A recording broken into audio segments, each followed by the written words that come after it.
हम ये मानते हैं कि श्राद्ध या तर्पण करने से पितृ संतुष्ट रहते हैं, पर अगर पितृ दोष हो तो हम क्या कर सकते हैं, उनका आशीर्वाद सदैव हम पर बना रहे? उसे ये प्रश्न तो किसी पंडित से कीजिए जो इन कार्य प्रणालियों को करते हैं। हम ये जानते हैं कि समस्त दोषों से मुक्त होने के लिए, समस्त ऋणों से मुक्त होने के लिए, देव ऋण, ऋषि ऋण, मातृ ऋण, पितृ ऋण, गुरु ऋण, समस्त ऋणों से मुक्त होने के लिए और समस्त दोषों से मुक्त होने के लिए एकमात्र भगवान की शरण लेकर यदि हम नाम जपते हुए अपने कार्यों को करें, चाहे वो पितृ तर्पण हो, चाहे वो श्राद्ध हो, तो इससे सब दोष मुक्त हो जाएंगे, सब पितरों का कल्याण हो जाएगा।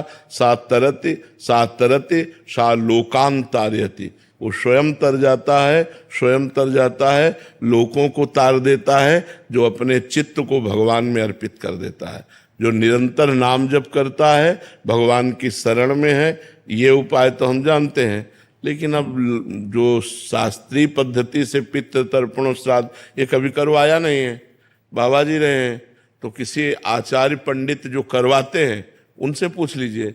और अगर सबका टोटल पूछ रहे हो कि कैसे कल्याण हो, तो एक उपाय है, सर्वधर्मान परित्यज्य मामेकम शरणम ब्रज अहम त्वाम सर्व पापेभ्यो मोक्षयिष्यामि मा शुचा। भगवान कह रहे हैं, राष्ट्रपति हैं, मुकदमा हार गए, फांसी की सजा हो गई, तो एक उपाय है, राष्ट्रपति माफ कर सकता है, दूसरा ले। तो भगवान अखिल ब्रह्मांडों के अधिपति हैं, उनकी शरण में होकर नाम जप किया जाए, सर्व मंगल हो जाएगा, सर्व मंगल हो जाएगा।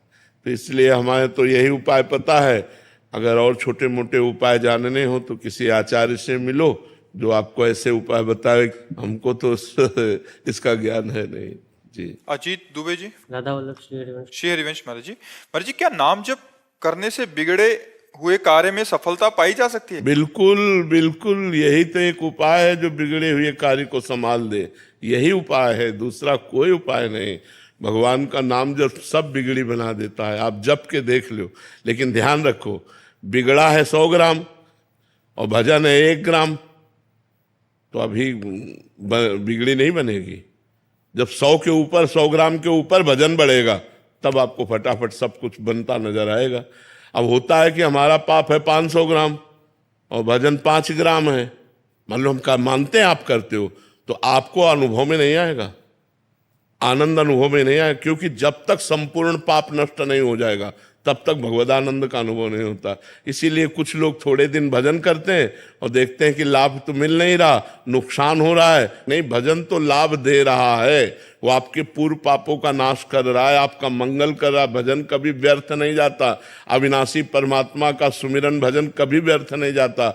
इसलिए नाम जप करो, बिगड़े काम बनेंगे, पर संभल लो। हम इस बात को दिमाग में बैठा लो कि जितना तुम्हारा गलत आचरण, जब तक वो नष्ट नहीं हो जाएगा तब तक आपका मंगल नहीं होगा। पुण्य कर्म के बस थोड़ा सुख आ जाएगा, पाप कर्म के फल दुख आ जाएगा, लेकिन जो मंगल है एक बार शुरू हुआ तो कभी अमंगल नहीं होता जीवन में। ध्यान रखना, अमंगल होते होते मंगल हो जाता है, दिखाई देता है ये अमंगल हुआ, मंगल हो गया। कई बार हमने कहा कि तलवार आएगी, वो गले तक वो हार बन जाएगी, वो तुम्हारी गर्दन को नहीं काट, सीम की चाप सके को तासु बड़ रखवार रमापति जासु, पर इतने में तो हालत खराब हो जाएगी।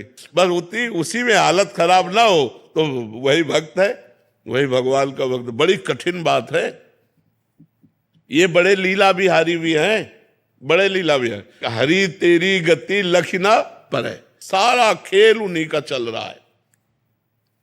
ऐसे हो जाओ और भगवान का भजन करो तो निकल जाओगे नहीं। ऐसी ऐसी समस्याएं, ऐसा प्रपंच, ऐसी माया की दुर्गति किए हुए जीव की दुर्गति की, थोड़ी थोड़ी सी इंच इंच जगह में भाई भाई को मारे डाला, थोड़ी सी वासना में पति पत्नी के बीच में मन मुटाव, पति पत्नी की हत्या, क्या क्या सब संसार में हो रहा है। अरे भगवान की शरण में हो जाओ, बुद्धि शुद्ध हो जाए तो बच जाओ, नहीं पता नहीं कौन सा पाप कहाँ करवा दे माया। और निरंतर नाम जप